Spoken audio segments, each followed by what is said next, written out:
पराधीनता में था। धर्म के लोग पर लोग इसको ठग रहे थे, भोली जनता को बहका रहे थे। ईश्वर के नाम पर, देवी देवताओं के नाम पर यहाँ ठगी हो रही थी।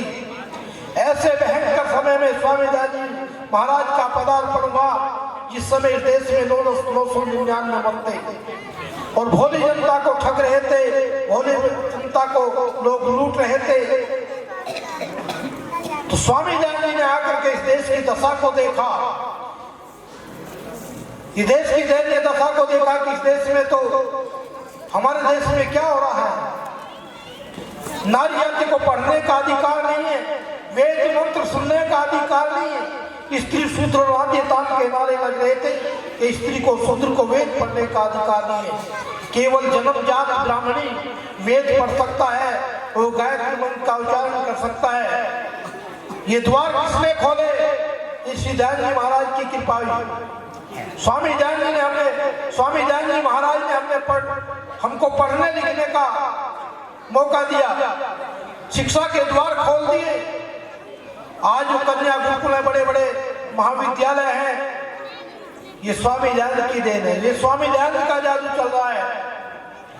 पर हमने स्वामी दयानंद की बातों को अनसुना कर दिया। स्वामी दयानंद की बातों को मान करके चलते तो देश का नक्शा बदल जाता।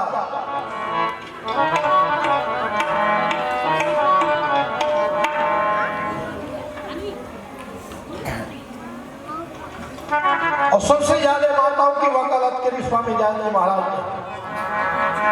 नारी जाति की वकालत करी, क्योंकि लोगों ने दोहे बना दिए थे, चौपाई बना दी थी।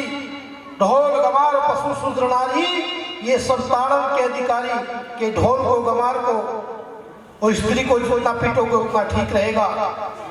कबीर साहब से पूछा गया कि आपका क्या मंतव्य है नारी जाति के विषय में? तो कबीर ने कहा, नारी की परछाई बड़े अंधा और भुजंग, कबीरा उसकी क्या दशा जो नारी के संग, के नारी के स्पर्श से भुजंग सर्प भी अंधा हो जाता है। ऐसे से दोहे बना रखे थे लोगों ने।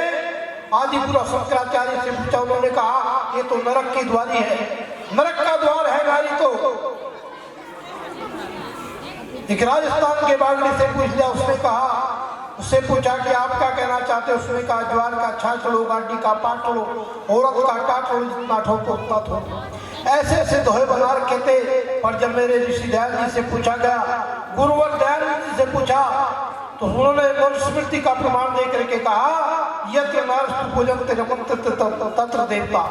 नारी जो होती है घर की गृहिणी होती है, लक्ष्मी होती है, इनका सत्कार करना चाहिए, सम्मान करना चाहिए। ये गुरुओं की भी गुरु हैं। हमारी माताओं ने जन्म दिए बड़े बड़े बहादुरों को। स्वामी दयानंद को किसने पैदा किया? चाणक्य को किसने पैदा किया? ऋषि महर्षियों को किसने जन्म दिया? माताओं ने तो दिया। माता निर्मात्री होती, ये निर्माण करने वाली होती है। तो स्वामी दयानंद ने नारी जाति की वकालत की, पिछड़ों की वकालत की।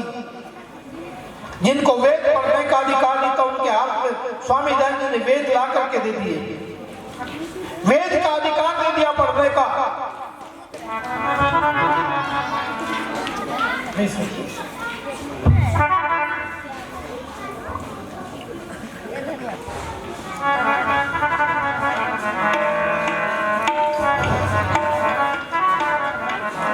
हमने दुनिया की मानी, हमने दुनिया की मानी, दयानंद की ना मानी। अरे हमने कितनी बड़ी भूल की, कर बैठे नाता हम दुनिया की माने, दयानंद की ना माने।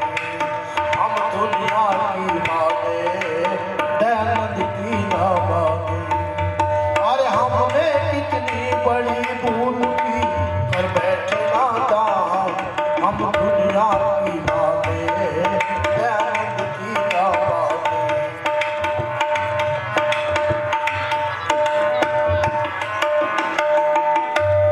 और किसी ने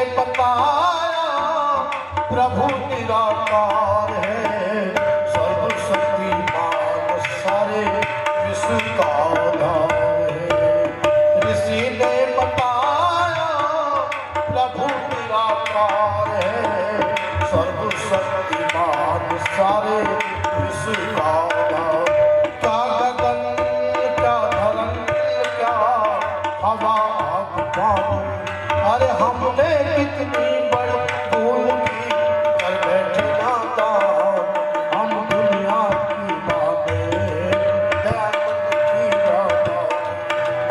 अरे हमने कितनी बड़ी भूल की, कर बैठे नादान हम दुनिया की बातें, दयानंद की बातें।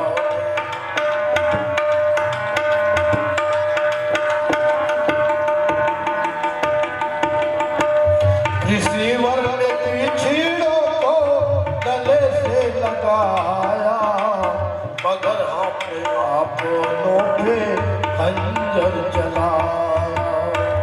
रिसीवर ने पिछड़ों को गले से लगाया, मगर हमने अपनों पे खंजर चलाया।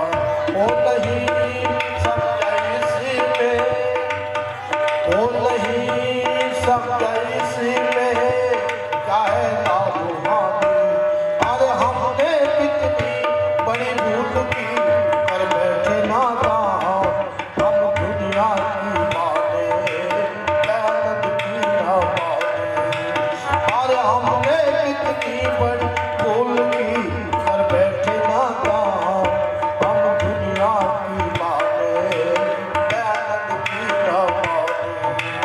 ओ हमने कितनी बड़ी भूल की, कर बैठे नादान हम दुनिया की माने, दयानंद की ना माने। हमने दुनिया की मानी, दयानंद की ना मानी। ऋषिदान जी महाराज ने अछूता उद्धार किया। लोग एक दूसरे से घृणा करते थे, छुआछूत का बोलबाला था, और स्वामी दयानंद के अनुयायियों ने भी काम किया। आप लोग भगत फूल सिंह का नाम सुना होगा, मुझे स्वामी जी महाराज जानते हैं। हमारे बालकृष्ण जी बेटे भगत फूल सिंह जी हरियाणा में हुए, सोनीपत जिले में, जिनका भैंसवाल गांव था। वो पटवारी थे पैसे से, और आप लोग जानते हैं जो पटवारी का काम होता है वो तो बहुत रिश्वत लेते थे। उस जमाने में भी लोग उनको रिश्वत देते थे। अच्छे घर के थे, पढ़े लिखे थे।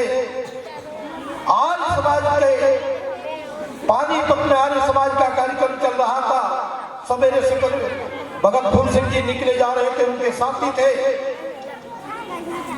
कहने लगे भी पंडित जी कुछ बोल रहे हैं, पंडित जी की बात मान करके चलते हैं। उन्होंने अपनी हरियाणी भाषा में कहा।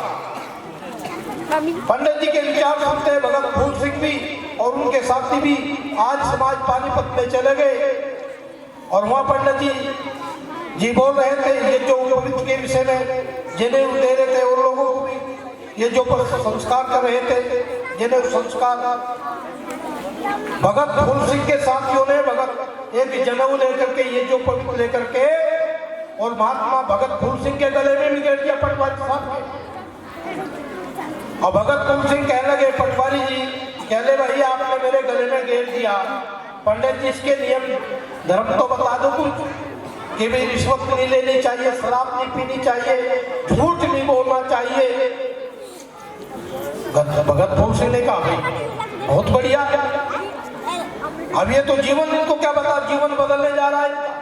इन्होंने कहा भाई मैं तो अपने साथियों से आपका रास्ता इधर को और मेरा रास्ता इधर को, मैं तो अपने घर जाता हूँ सीधा।